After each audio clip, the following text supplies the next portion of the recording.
Mirëmbrëma nga Paper FM, unë jam Anita Sulstarova dhe sot do të flasim për prindrit vrasës.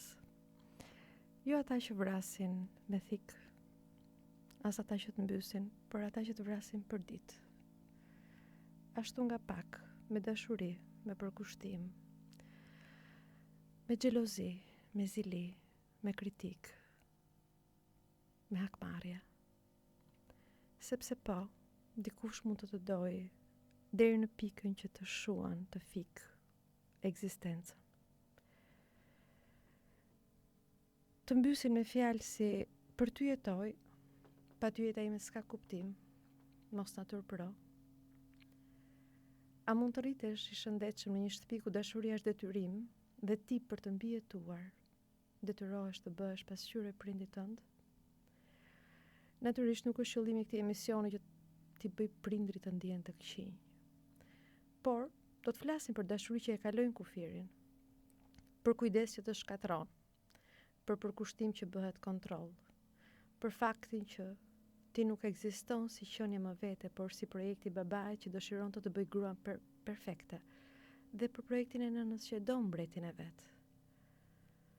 Sot jemi këtu për të parë si ndodh kjo në jetën reale, në mënyrën si flasim, si heshtim, si i rrisim dhe si i mbajmë peng ata që duam më shumë. Kush jemi ne kur kuptojmë se ata që na deshën, aq shumë që na rritën, në fakt edhe na kanë vrarë? A mund t'i duam në ata ndryshe, pa e përsëritur plagën? Tek fëmijët tanë, por edhe tek vetja jonë. Ka prindër që nuk godasin, nuk bërtasin, nuk braktisin, por sigurisht që vrasin ngadalë. Ata vrasin çdo herë që një fëmijë ndalon së besuari tek vetja, çdo herë që një ndjenjë spontane fiket nga frika, ose çdo herë që dëshira e një fëmije kthehet në faj. Këto në fushën tonë quhen vrasje simbolike, shkatrimi i vetes që fëmia bën përmes pushtetit dhe dashurisë së prindërve. Aty ku fëmia mëson se dashuria e prindit ka kushte, nuk është pa kushte. Fëmia vritet sa herë që nuk lejohet të luaj, kur çdo shprehje e vetes duhet të përshtatet me humorin e prindit. Kjo, në fushën tonë gjithashtu quhet përthithje nga tjetri i madh. Kur fëmia jeton brenda gjuhës, pritshmërive, projeksioneve të prindrit, pa ditur, pa pasur, pa njohur zërin e vet. Çdo dashuri prindërore mban në vetvete edhe grinca urrëtia. E beson ose jo po? Sepse të duash një fëmijë do të thotë të përballosh faktin që ai do të te kaloj, do bëhet më i mirë se ty. Unë e di që shumë prindër në këtë moment janë duke thënë, unë këtë dëshiroj, unë këtë dua. Parimisht ke të drejtë, po praktikisht bëhet pak më e vështirë. Në shumë shtëpi këto lloj vrasjesh ndodhin në heshtje. Janë ato nëna që e duan aq shumë sa nuk e lën të rriten. Është ai baba që kërkon që ti jesh perfekt, ti jesh më i miri, jo vetëm për të mos turpëruar atë, por që ai të ndihet krenar përmes teje. Familje që thot ne të duam ashtu siç je. Në thelb janë këto familje që reagojnë ashpër, vrazhd, me shumë nervozizëm, ndonjëherë dhe me dhunë, sa herë që ti bën një ndryshim apo ke një rebelim. Dhe kështu që në fëmijëri, ti, unë, mësojmë të vrasim veten për të mbijetuar në dashurinë e tyre, prindërve. Në thelb, prindi që vret simbolikisht nuk është për bindësh, është njeriu që nuk e duron dot lirinë e fëmijës, sepse ka frikë nga liria e fëmijës, edhe sepse liria e fëmijës i kujton kufit e vet. Dhe shpesh, ajo që ne e quajmë edukim nuk është gjë tjetër veç se një formë e përpunuar e kontrollit. Po si ndodhin këto vrasje ku nuk ka as ulërime? Nuk ka zë më të hidhur sa i heshtjes. Sidomos i heshtjes tënde. Heshtjes i prind. Një fëmijë që nuk e shikon dot nënën në sy sepse shikon mërzi në sytë e saj dhe ai ndihet i pafuqishëm për ta ndryshuar gjendjen e saj, ndërkohë që ndjen përgjegjësi për të ndryshuar gjendjen e saj. Ose një djalë që e ul zërin kur qesh sepse babit nuk i pëlqejnë zhurmat, ai vjen i lodhur nga puna dhe familja vihet në funksion të tij. Ose një vajzë që mëson ta skanoj dhomën para se të hap gojën. Këto janë vrasjet e padukshme. Nuk kanë gjak, nuk kanë krim, kanë helmin e ndjenjave të pashprehura që vrasin çdo ditë. Vrasja pa brit ndodh në çastin kur fëmia e kupton se për tu dashur duhet të zhduk diçka nga vetja e tij. Dhe zakonisht zhduk atë gjën më të gjallë që ka, spontanitetin, kuriozitetin, të qeshurën, guximin, lojën.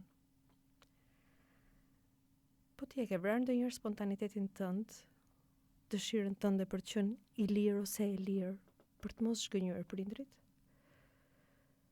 Natyrisht nga përvoja terapeutike unë di që shumë njerëz as nuk e mbajnë mend herën e parë kur e kanë bërë këtë gjë, sepse ka qenë shumë herët. Në moshën 5 vjeç. Kur mësuam të themi faleminderit edhe kur nuk donim. Kur mësuam të hanim një gjellë edhe kur nuk na pëlqente. Kur thoshte s'ka gjë dhe në fakt kishte gjithçka.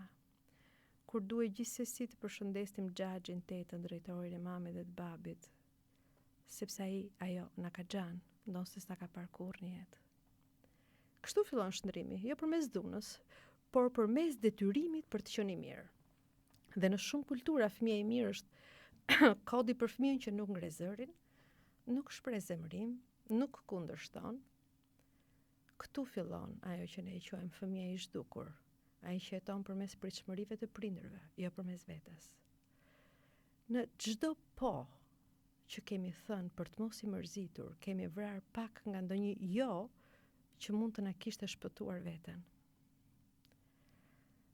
A është dashuri ajo që kërkon që ti mos ndryshosh kurrë, të mos jesh i lirë?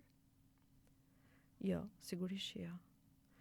Dashuria që kërkon një lloj ngurtësie është posedim. Nëna që nuk duron dot vajzën e saj të ketë trup, dëshira seksuale, jetë seksuale, nuk do atë, por ruan si për ta mbajtur si pasuri sepse nderi i vajzës përfaqëson nderin e nënës. Ose babai që e do djalin vetëm kur ai është i suksesshëm, nuk e do djalin, do krenarin që djali i jep. Dashuria e vërtet e pranon ndryshimin, edhe si humbje, por në fakt është fitore. Prindi i mirë nuk është ai që se lë kurrë fëmijën vetëm, por ai që e ndihmon fëmijën të largohet pa u bërë të ndihet në faj. Kështu ndodhen dashuritë e tjera. Dashuria që kërkon të mos ndryshosh është dashuri që bazohet në frikë. Dhe frika kur zgjat të vret. Por çfarë ndodh me një fëmijë, me ty, me mua, që mësojmë herët se vetëm një version i ynë është i pranueshëm? Ky fëmijë rritet duke luajtur role që e përcaktojnë të tjerët, jo duke jetuar vetë. Gati ka fytyra dhe sjellje tipike për çdo njeri, për prindrit, për punën, për dashurinë. Dhe askush nuk e njeh personin e vërtet, ndoshta as ai ose ajo vetë. Dhe në terapi kur vijnë këta njerëz janë sigurisht shumë të sjellshëm, racional, të qetë. Por nën këtë sipërfaqe gati perfekte ka një boshllëk, ndonjëherë amulli që as ata vetë nuk e dinë se ka vjen. Ky boshllëk dhe kjo amulli është ajo që ne e quajmë vetja e mohuar, asaj që nuk ju dha kurrë leje për të ekzistuar. Në fushën e psikologjisë quhet represion, ose një mungesë për të qenë ti, vetja jote në një mënyrë autentike. Në gjuhën e përditshme është trishtimi i njerëzve që nuk e dinë kush janë. Të tjerët mund të flasin për ta, por jo ata vetë. Ata nuk e di cilët janë. A është e mundur që prindrit të duan dhe njëkohësisht të të shkatërrojnë? Po, është. Dhe kjo është tragjedia njerëzore.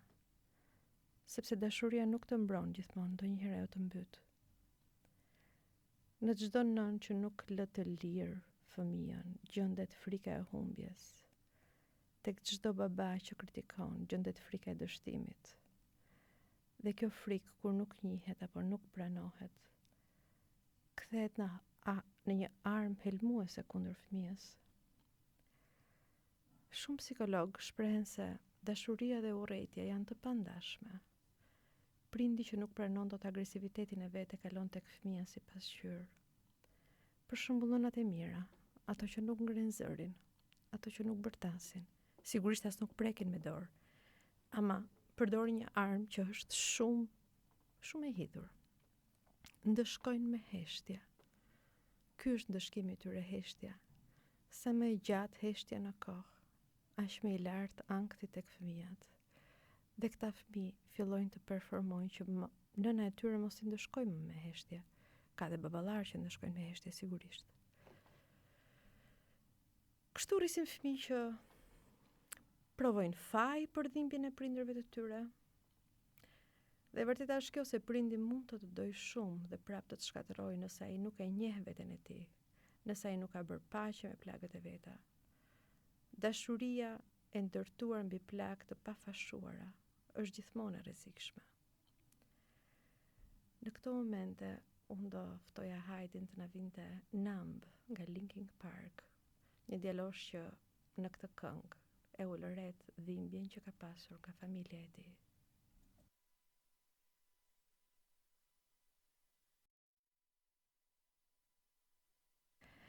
Mirë se u kthyet në valët e radios Paper Radio. Unë do ju ftoja që të downloadoni dhe aplikacionit Paper Radio për të ndjekur dhe programe tjera që janë shumë interesante në këto valë. Gjithashtu edhe në online Paper FM. Do kalojmë të flasim për nënat. Kemi një segment sigurisht të dedikuar për nënat. Për ato që vrasin nga dashuria dhe nga xhelozia. Po, është e vërtet që ka shumë nëna që familjen e duan aq shumë sa nuk e lën të marrë frymë. Në fillim duket si kujdes, si përkushtim, si sakrificë e shenjtë. Por në thelb, ajo dashuri është shpesh projekti i një gruaje që ka mbetur pa vete. Ajo jeton përmes fëmijës. Në kulturën tonë nëna është shpallur e shenjtë, por kjo shenjtëri e saj shpesh fsheh dhunë. Nëna thot që e bëra çdo gjë për ty. Nuk flet për dashuri kur e thot të, por për faturë emocionale. Është nëna që i kujton vajzës çdo ditëlindje sa ka sakrifikuar. I rikujton djalit se e ka rritur e vetme, se i shoh që ka qenë gjithmonë në punë. Dhe që e përdor këtë lodhje të saj si një kredencial dashurie. Në psikanalizë kjo dashuri ngatrohet me atë që quhet sundim. Nëna që nuk di të jetë grua, shpesh e kthen fëmijën në pasqyrë të vetes, asaj vetes që ka humbur prej kohësh. Ajo lejon atë që do të donte të bënte vetë dhe ndalon atë që nuk do dinte si ta bënte vetë. Në shumë shtëpi kjo ndodh pa u vënë re. Nëna që nuk e duron dot që vajza të ketë trupin e saj, flokët, mënyrën e vet se si qesh. Ajo e rregullon, udhëzon, kontrollon, ndalon, si të vishet, si të flas, si të qesh. Në pamje të parë, natyrisht duket si kujdes, por brenda ka ca doza xhelozie seksuale të pavetdijshme. Një ndjenje thellë humbje për rininë e saj, për trupin që dikur ishte i dëshiruar. Këtu hyn rivaliteti i nënës me vajzën për figurën e mashkullit imagjinar. Ati njeriu të pushtetshëm që ka vëmendjen, që përfaqëson botën. Nënat që nuk kanë qenë vetë të dashura, mjaftueshëm nga nënat e tyre, rrezikojnë ta glabërojnë dashurinë e fëmijës, sepse ajo është e vetmja gjë që i mban gjallë. Ka edhe nëna që vrasin djalin me adhurim.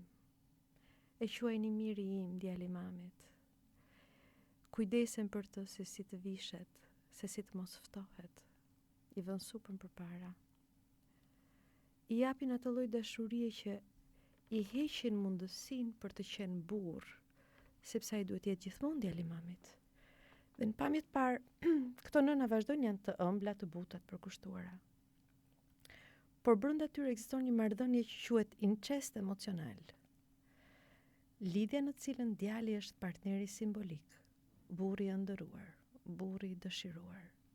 Dhe në këtë moment, çdo vajzë që hyn në jetën e djalit është as pak në nivelin e djalit të saj. Ai është shpëtimtar i mamit. Ai mëson si të lexojë ndjenjat e saj, ta qetësoj, ta kuptoj, ta mbroj.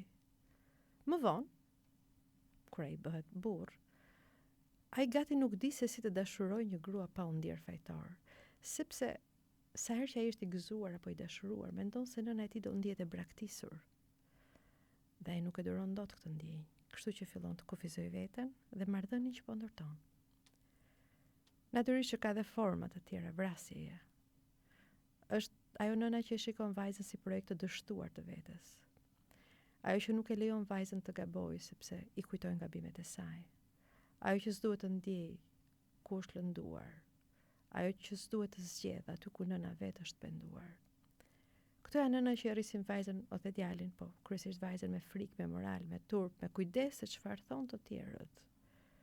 Por vajzat që rriten me turp për trupin, për dëshirat, rriten kështu si me një trup të vdekur dhe ndjenja të ngrira. Nënat të tilla nuk e kuptojnë se dashuria e tyre mbart një mesazh të fshehtë. Mos u bëj më e lirë se unë. Dhe ky është një helm që të vret.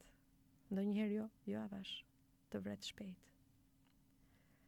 Në terapisht shumë gra kur vijnë qajnë kur kuptojnë se nëna sa shumë i ka dëmtuar nëna. Ndjen fajtore njëkohësisht.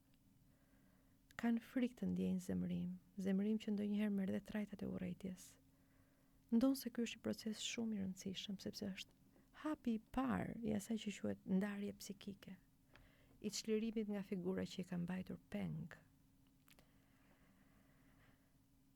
Në momentin që vajza pranon se nëna që ajo do dhe nëna e do vajzën, janë po i njëjti person që përveç se dashurisë dhe ka dëmtuar, kalon një moment depresiv. Por nuk është për të trembur. Është një nga ato momente që të ndihmojnë të shërohesh. A një djem të fuqishëm, hajde që janë të fuqishëm financiarisht, fizikisht, kanë pushtet, që në kulmin e zemërimit, apo kur kërkohet provat ndershmërie, thonë qafsha plakën? Ke ide pse ndodh kjo? Ka sa dush. Sepse shumë djem, por jo vetëm ata, rriten me ndjenjën që nëna është e para. Kemi edhe një këngë, e para më është nëna. Incest komplet. Kujdesi ndaj saj është detyrim që shoqërohet me frikë. Kur e sheh ai i fortë, nënën të lodhur, të mërzitur, të pa shpresë, ndjen se dhe kur ndjen që ka gëzim në dashuri, se ka rënë dashuri, një pjesë brenda tij ftohet më njëherë. Si mund t'jem unë mirë, thot ai, kur ajo nuk është mirë. Kjo është forma më e heshtur e varësisë emocionale, kur fëmia ndalon së gëzuari për të mos lënduar prindin. Ky lloj identifikimi me prindin e vuajtur ndodh kur fëmia përpiqet ta mbrojë, ta shërojë dhe ta shpëtojë prindin. Por me kalimin e kohës kjo mbrojtje bëhet burg, sepse ky fëmijë rritet me frikën e përjetimit të lumturisë, sepse gati duket sikur lumturia është rreth tij. Në këtë mënyrë nëna nuk ka vrarë me qëllim, por të ka mësuar të shkatrosh veten për të mos e lënduar atë nënën.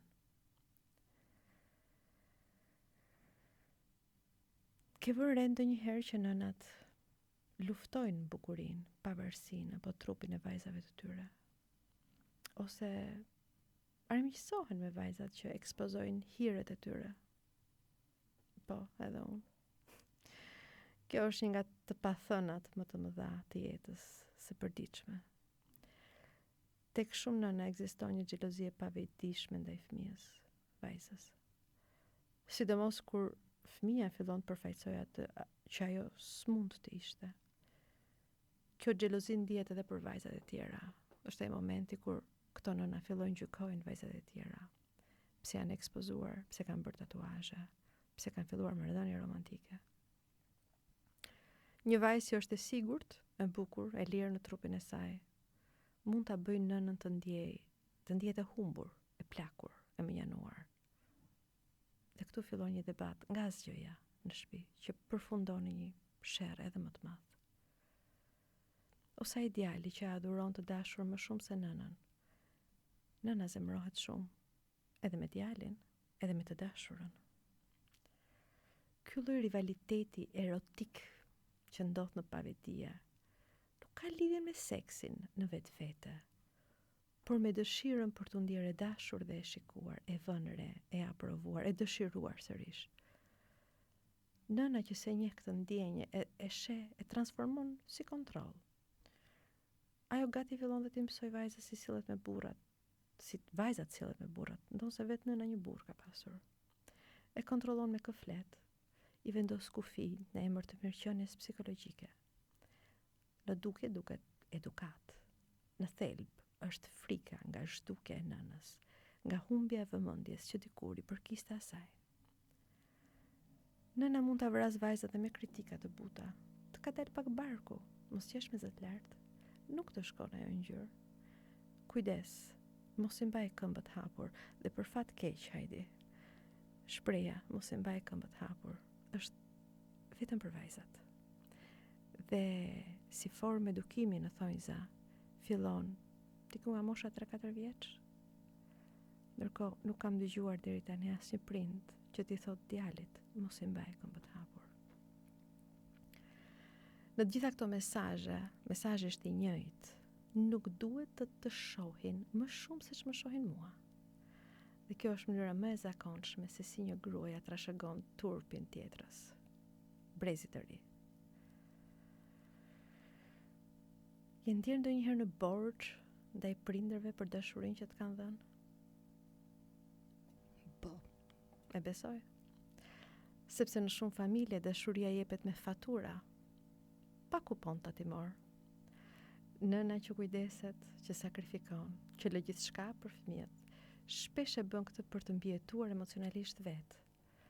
Ajo jep çdo gjë sepse pa këtë burim, ajo nuk e di kush është. Dhe me kalimin e viteve, kujdesi i kësaj kthehet në kontroll. Sa shpesh dëgjon, mos harro çka kam bërë për ty. Dhe sa herë që dëgjon këtë fjali. Nën teksti është ke detyrime ndaj meje. Në këtë moment dashuria nuk është më dhuratë. Është një varësi, është monedhë varësia. Fëmia nuk mund të largohet sepse çdo hap që bën duket si tradhti. Ajo dashuri që duhej të ishte streh, bëhet pengesë për të qenë vetja. Vrasjet më të qeta ndodhin në familje. Nëna dhe babai që të duan, se përballojnë dot zërin tënd, zemrimin tënd, dëshirat e tua. Në sytë e tyre, çdo ndjenjë që nuk përputhet me ta është rebelim. Dhe çdo rebelim kastrohet. Kështu fëmia mëson të fshihet, të qesh kur s'ka dëshirë, të hesht kur ka diçka për të thënë, të qetësoj atë që duhet të qetësonte veten. E shohin si fëmijë ëngjëll, golden child quhet në anglisht. Por në thelb është një fëmijë që ka mbytur veten për të mbijetuar. As nëna as babai nuk e kuptojnë kurrë këtë, sepse nga jashtë çdo gjë duket në rregull. Fëmia është i sjellshëm, i qetë, i respektuar, me nota të mira. Ata nuk e kuptojnë që pikërisht te ky fëmijë ka ndodhur një shkatrim i heshtur. Një çarje shumë e fortë mes vetes së vërtet dhe vetes së rreme që ne ndërtojmë për të tjerat. Dhe kjo është ajo që vret më shumë. Mirë që ndërtuan territorin për të më vrarë, por as nuk e vënë re që më vranë. Kalojmë tek Alanis Morissette, Perfect.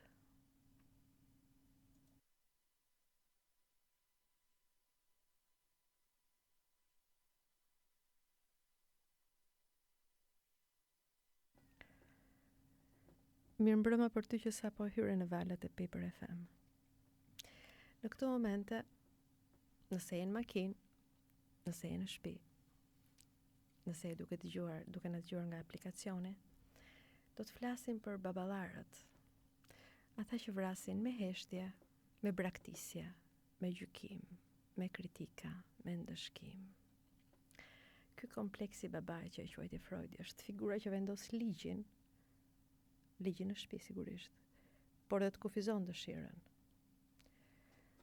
Ligji është ai që të ndan nga nëna, por në shumë familje shqiptare, ky nuk të çliron nga posesiviteti i nënës. Ai të bën edhe më të varur nga ligji i babait. Do të thotë, të shkatron. Babai nuk është më figura që ndihmon ndarjen nga zgjatimi i nënës apo nga emocionet e forta të nënës, por figura që e pranon, e vulos burgun tënd.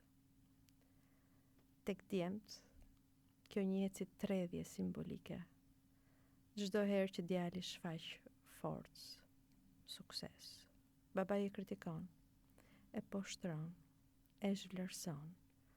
Ai nuk duron dot që dikush tjetër ta tej kaloj, sepse çdo sukses i djalit është kujtesë që ai po plaket. Çdo sukses i djalit ai e pason me po ka më mirë. Po nuk je aty ku duhet.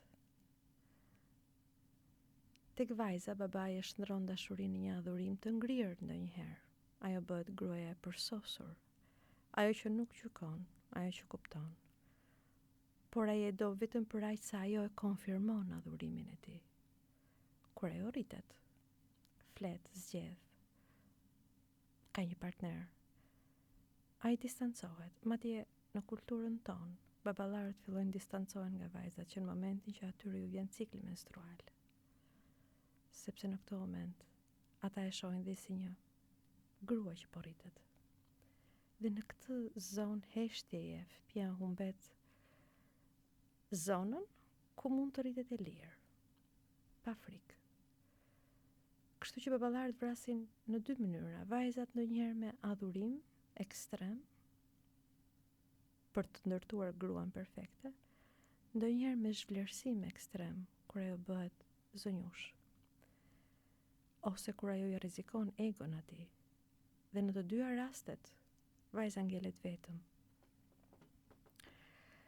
Si është jeta e dikujt kur zëri i babait buçet në kokë, kur i thotë mos u bëj dobët, nuk je mirë mjaftueshëm, nuk bëjmë burrat kështu.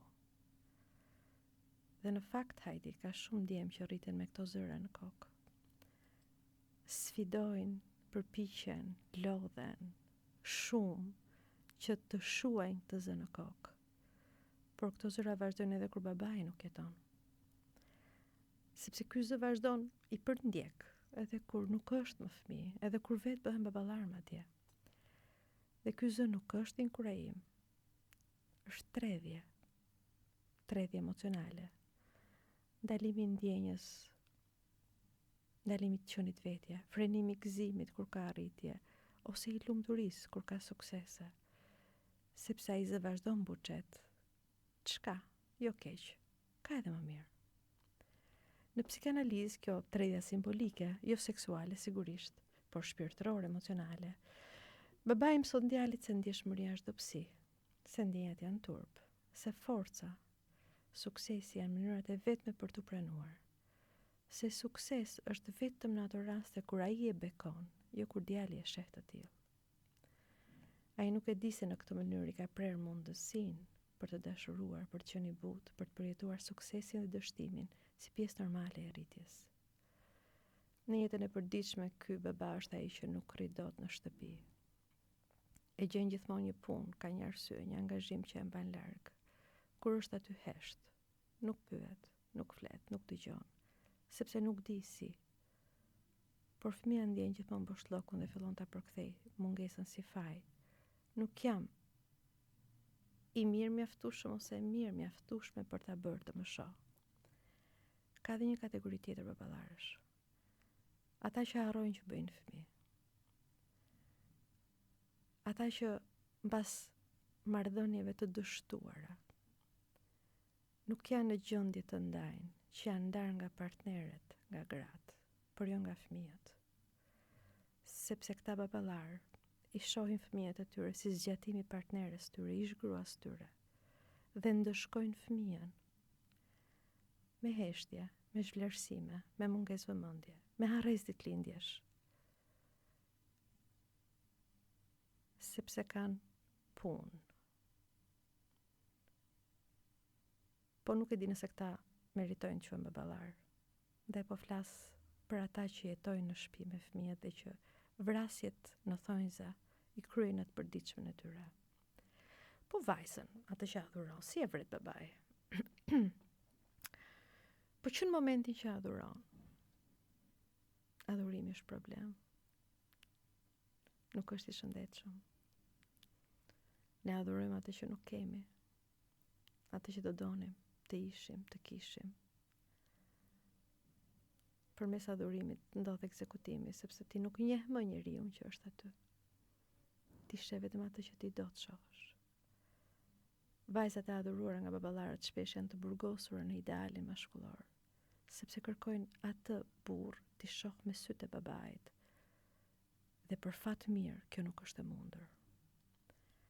Sepse babai e do, e përkëdhel, e llaston, por brenda kësaj përkëdheli ka edhe një lloj erotizmi të pavetishëm, një dëshirë që vajza të mbetet përgjithmonë e tij. Ndaj edhe këto vajza vështirë të lidhen me dikë tjetër, po dhe nëse lidhen, duan ta nënshtrojnë për të pasur në këmbët e tyre. Në kulturën tonë, kjo shpesh përjetohet si kompliment, është vajza babit, por në thelb është një lloj vrasje simbolike e identitetit të vajzës. Është një lloj pasqyrimi narcisist. Babai e përdor vajzën për të parë veten të plot, të ri, të dëshiruar, të vlefshëm, seksual. Dhe çdo herë që ajo kërkon të jetë vetja apo bën vaki dhe dashuron dikë, ai e ndjen si tradhti. Sepse ai që ajo ka zgjedhur nuk është kurrë në lartësinë e saj, as të familjes së saj. Është e njëjta gjë që ndodh me nënat për djemtë e tyre, mbretërit e tyre. Në këtë mënyrë vërtet ai nuk e rreh apo nuk e ndëshkon, por e fryn si tullumbace me adhurim. Ajo nuk gjen kurrë njeriu e përshtatshëm, ose nëse e gjen e zhbën atë shpesh sepse vërtet ajo është që ai nuk ka adhuron dot si babai. Duhet ndalem pak tek konkurenca e baballarëve. Ai që e do shumë djalin, por e sheh si konkurrent, e kritikon, e zhvlerëson, e tall. Çdo sukses i djalit e zë ngushtë. Dhe vrasja që ndodh këtu është vrasja e identitetit mashkullor. Djali ose dorëzohet dhe bëhet ije, ose urren. Dhe e di që ndonjëherë pikërisht nga urrëtia ne fillojmë bëjmë të njëjtin gabim. Babai që nuk duron dot të fitojë dikush tjetër përveç tij, mbjell tek djali frikën e përhershme të dështimit, ose babai që nuk lejon fëmijën, djalin të rritet. Çdo punë bën ai, çdo përgjegjësi të djalit e merr ai. Ndonjëherë është ai babai që pret djalin zgjuar në 2 natës për të parë a do parkoj mirë, ose zbret dhe poshtë për ta udhëhequr për parkimin. Dhe duket si shumë naive si ndihmë që ofron, por në thelb është vrasje, sepse ai mesazhi që po i përcjell fëmijës është që ti nuk di të bësh vetë këtë. Dhe unë duhet të jem këtu për të udhëhequr në çdo hap tëndin të vogël, se ti je djali im i vogël. Dhe unë jam burri i ri i këndshëm, ende i gjuajtshëm.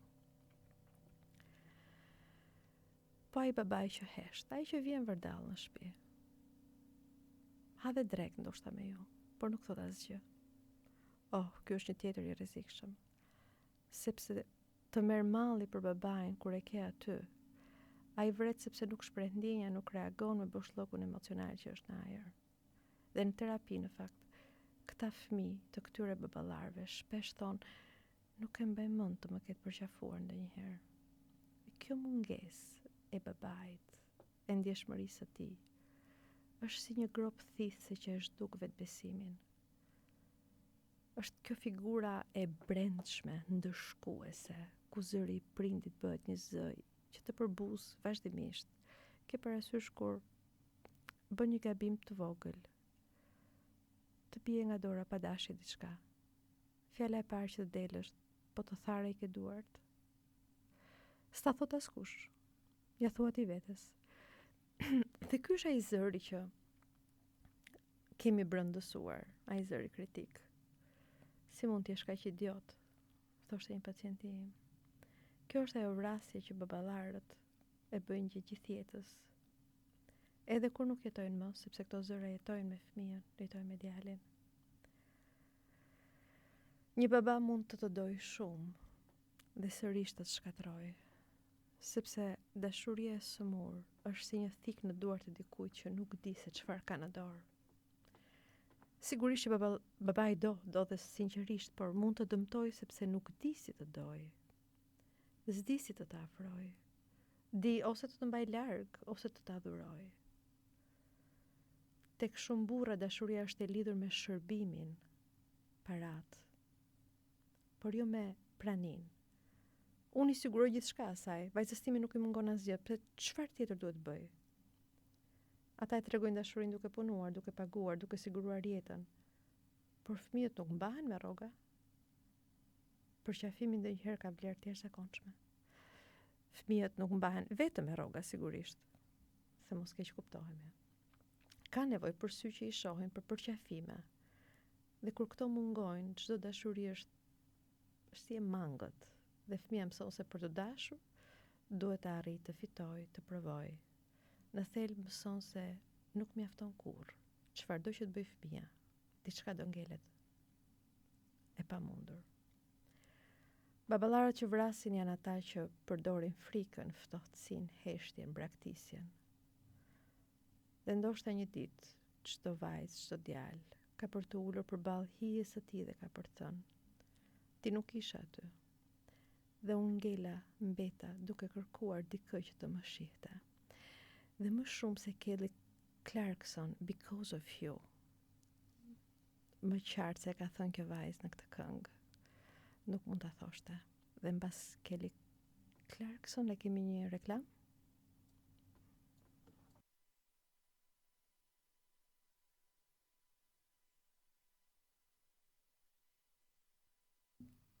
Rikthehemi në emisionin Fije Jete. Në këtë moment do të flasim për fëmijët që jetojnë për të shpëtuar prindrit e tyre, shpëtimtarët e prindërve. Këta janë fëmijët që kanë lindur jo për të dashur, por për të shëruar. Ata lindin si objekte të dëshirës së tjetrit, dëshira që s'ka të bëjë me ta, por me boshllokun e prindrit. Prindi e mbush fëmijën me ndjenja që s'mund t'i duroj vetë, siç është faji, frika, turpi, zbrastia dhe pastaj përpiqet ta shpëtojë fëmijën prej tyre. Duke gati ngritur një akuzë që këto ndjenja janë të fëmijës. Në dukje dhe tek këta prindër duket sikur kujdesi është i pafund, por në thelb është një burg i mbushur me kujdes dhe dashuri. Nëna që nuk duron dot ndarjen nga djali e mban pranë si një mburoj kundër vetmisë. Babai që nuk e përballon dot dështimin kërkon ta rishkruajë jetën e tij përmes djalit, duke shndruar në një mision personal. Në këtë skem, fëmia adhurohet për aq sa shëron dhe zhvlerësohet sa po kërkon të jetë vetja. Këta fëmijë nuk kanë mundësi të zhvillojnë një vete të vërtetë. Ata mbijetojnë përmes vetes së rreme, që buzëqesh, ngushëllon dhe përshtatet. Në këto marrëdhënie nuk ka dashuri, ka vetëm ankth dhe faj. Ankthi dhe faji mbulojnë urrejtjen e pavetdijshme të prindit ndaj fëmijës, dhe pak më vonë të vetë fëmijës ndaj vetes dhe vetë fëmijës ndaj fëmijëve të tij. Këta fëmijë më vonë bëhen të rritur që lodhen për të gjithë, përveç se për veten e tyre. Ata e kanë të vështirë të pushojnë, sepse në pavetdije ndihen përgjegjës për jetën e dikujt. Ata duan për dashuria e tyre gjithmonë lidhur me frikën se mos tjetri lëndohet, thyhet, bezdiset. Si është jeta e dikujt që ekziston vetëm për të shpëtuar nënën? Është jeta e atij njeriu që është i përmbajtur, i lodhur, punon shumë, me ndjesi faji. Është ai njeriu që fëmijë kanë ndjerë se duhet jetë i mirë që nëna mos trishtohet, të mos vuaj për të, që duhet buzëqesh dhe ka mësuar se mund bëj sakrifica për të fituar një buzëqeshje nga mamaja, që duhet kujdeset që ajo mos rrëzohet ose mos trishtohet më shumë. Në çdo hap që bën, pyet veten, a do ishte krenare mami? A do ishte okay mami me mua? Ky fëmijë, edhe më vonë, nuk ka fëmijëri, nuk ka rini, ka misione. Dhe misioni është gjithmonë më i rëndë se vetja. Kur rriten këta njerëz janë të qetë, të përgjegjshëm, të dashur, por në shpirt ndjen një barë që nuk ka fund. Nuk din të pushojnë, sepse kanë frikë që po pushuan, po u kujdesen për veten, diçka do ndodh. Sepse këta fëmijë janë rritur në familje ku është mësuar që dashuria është kujdes për tjetrin, por jo përjetimi vetes. Sepse ka prindër hajdi që shpëtimin e tyre shohin tek fëmia dhe jo tek vetja. E qartë, është shumë e qartë, sepse është më e lehtë të shohësh jashtë vetes se sa brenda vetes. Një prind që nuk e ka marrë dashurinë që i duhej, që është ndjer i padukshëm, i pavlerë, kërkon pa e ditur një pasqyrë ku të shihet. Dhe fëmia është pasqyra më e pastër. Tek fëmia sheh mundësinë për të filluar nga e para, për ta bërë jetën më ndryshe. Por e vërteta është që ai fëmijë nuk ka lindur për të çrëruar, as për të rregulluar të kaluarën. Kur prindi kërkon shpëtim tek fëmia, ai nuk kërkon dashuri, kërkon një lloj përsëritje, dikë që ta dojë siç nuk ka mundur të jetë i dashur vet. Dhe ky është fillimi i një rrethi vicioz të pashëndetshëm që nuk ka fund, që plagët nuk njihen, nuk emërtohen, por trashëgohen. A mund të duash dikë, të dashurosh dikë vërtet nëse nuk e di se si është të duam pa kushte? Dikush më pyeti pse më do, pse më dashuron. E vërteta është që nuk ka një përgjigje. Nuk mund të duash dikë sepse është ka çurels, sepse ka syze. E duam njeriu për atë që është, pa arsyetime. Në momenti që futet arsyetimi, unë të dua sepse ti ke flok të bukur, ti ke syze moderne, ti ke dhëmbë të bardhë. Kjo nuk është dashuri. Sepse dashuria e mësuar me kushte është shërbim, është performancë, nuk është ndjenjë. Nëse në fëmijëri ke dashur për t'u pranuar, për të mos u braktisur, për të mos e trishtuar tjetrin, atëherë dashuria është gjithmonë e lidhur me frikën për ty. Sepse njerëz të tillë dashurojnë shumë, japin shumë, por nuk dinë si të marrin dashuri.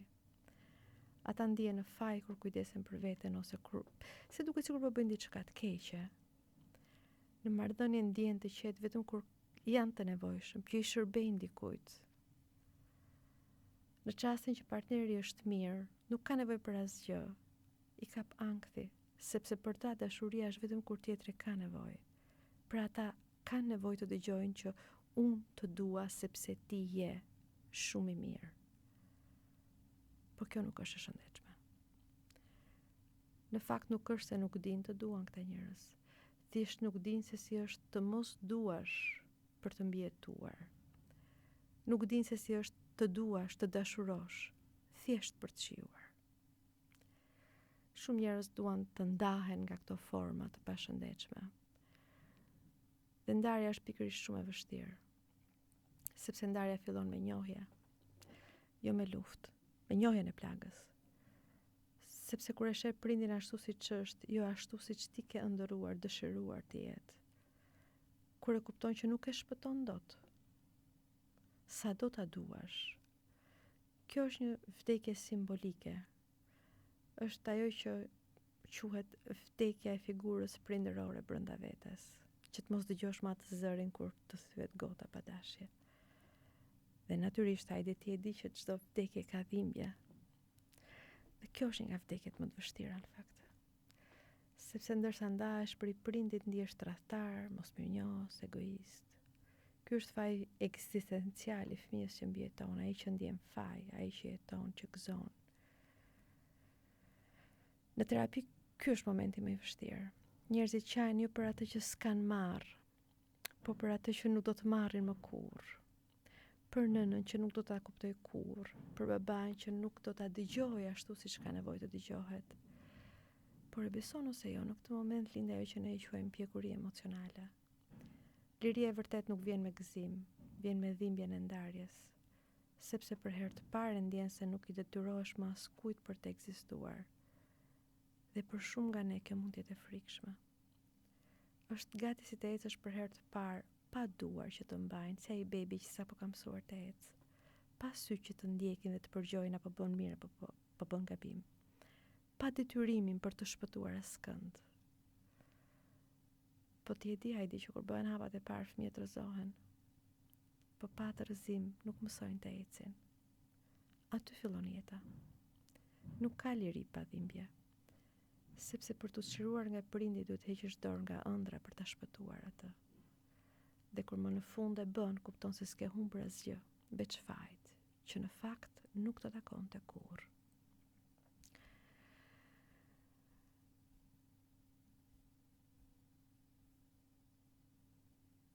Ndoshta të gjithë kemi vrarë dikë në mënyrën tonë. Një fëmijë, një ndjenjë, një pjesë të vetes. Ndonjëherë nga frika, nga dashuria, nga fakti që nuk kemi kuptuar. Ashtu siç ndoshta dhe ne jemi vrarë dikur, me fjalë të mira, me adhurim, me duar të buta, me një heshtje që nuk mbaronte kurrë. Të gjithë kemi vrarë, të gjithë jemi vrarë. Ky emision nuk ishte për të gjykuar prindrit tanë, as për të nxituar për t'i falur ata, siç kërkon morali i zakonshëm. Është për t'i parë me sytë që dikur nuk i patëm, për të pranuar se ishin njerëz të friksuar, të pafuqishëm, të mbetur në plagët e tyre, të ngecur në dhimbjet e tyre, dhe se shumë prej tyre na dhan pikërisht atë që kishin, jo atë që ne kishim nevojë të merrnim. Por ndoshta një ditë secili nga ne duhet të ndalojë kërkimin e prindit që nuk e pati kurrë. Të gjejmë një kuptim për të jetuar siç mund të jetojmë ne, pa manualet e dikurshme, sepse për sa kohë mbajmë plagën gjallë nuk jemi as të lirë as të vërtetë.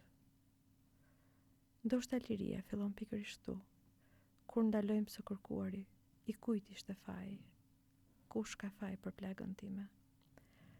Dhe fillojmë të pyesim kush dua të jem tani, pasi e njoh plagën time.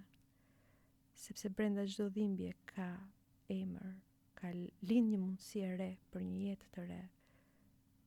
Jo pa plag, por të paktën pa iluzione. Dhe ndoshta ky është kuptimi më i thellë i faljes së prindërve, po dhe të vetes, të mos përsërisim atë që na vrau, as me veten, as me fëmijët tanë. Ky ishte emisioni Fije Jete për sot. Mbrëmje të qetë.